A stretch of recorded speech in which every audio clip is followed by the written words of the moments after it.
Samsung এর একটা option কিন্তু অনেক বেশি ভালো লেগে গিয়েছে।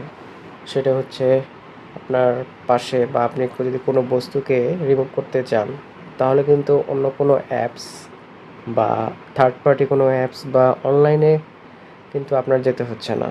আপনি কিন্তু খুব সহজেই আপনার যে ফোনের সেটিং আছে, সেটিং থেকে কিন্তু আপনি রিমুভ করতে পারেন। ফর এক্সাম্পল, আমি আমি এই মানুষটাকে রিমুভ করতে চাই, তাহলে আমি কি করব? সিম্পলি আমি এডিট অপশনে যাব। এখান থেকে যে লাভের পরে পেন্সিলের একটা দেখা যাচ্ছে, এখানে যাব।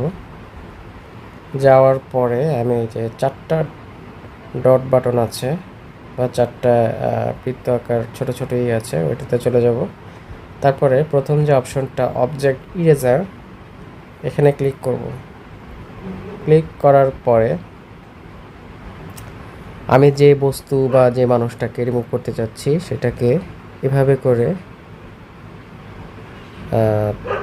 মার্ক করে দিব, বা এটা ওই জায়গাটাকে করে দিব, সিলেক্ট করে দিব। দেওয়ার পরে ইরেজ আছে, এখানে ক্লিক করব। দেখুন মানুষটা কিন্তু খুব সুন্দরভাবে রিমুভ হয়ে গেছে। তো আমার কাছে এই সেটিংটা অনেক ভালো লেগেছে।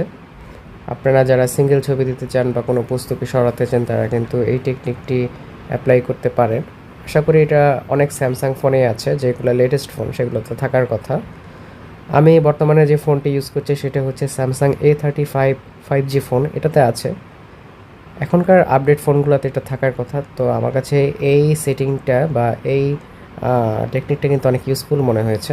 তো আপনারাও এটা ইউজ করতে পারেন খুব সহজেই।